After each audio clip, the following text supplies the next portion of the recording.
Okay, so welcome back to our environmental management series of PowerPoint clips.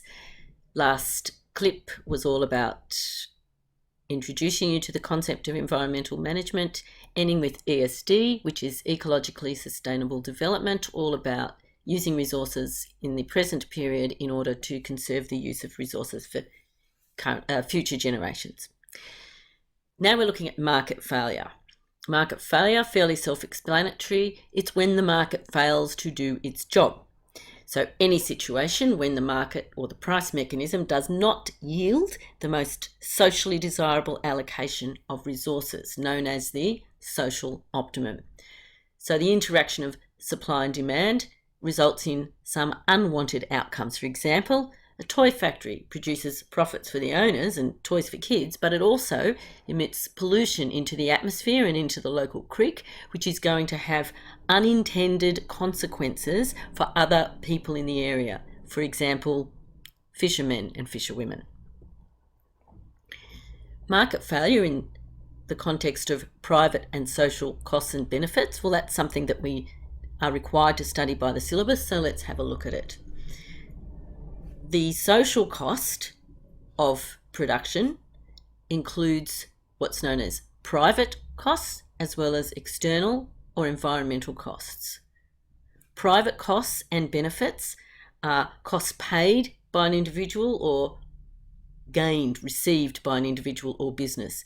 So the private costs paid by the toy company is things that the business itself has to pay, so wages, materials charges, bills. The private benefits are the dividends that go to shareholders and the use of enjoyment of toys by the kids who purchase them or whose parents purchase them. So they are the private costs and benefits, and those are the things that are historically or traditionally or usually included when we work out demand and supply curves. So the toy factory employs workers and so forth. So when a business undertakes a productive activity, such as making toys, they've got to work out what to produce, how much to produce, depending on cost and availability of resources. So they'll calculate their costs of inputs, such as plastic, paint and labour, and determine how many toys and what price they will sell them at, adding a margin for profit. So these private costs are the costs of production that need to be paid, and the price mechanism does a pretty good job of that. So here's some images of the sort of private costs that would cost a firm to make toys that they would have to pay for.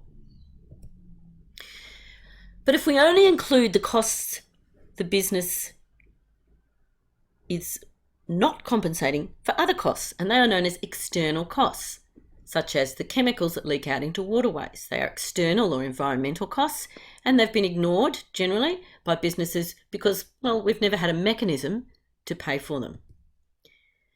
The costs are real, however, and someone ends up paying for them. Could be fisheries who find that contaminated water reduces their fish catch and so their income, or households whose laundry hanging on the clothesline is dirty by smoke pollution from nearby factories, adding to their laundry bills.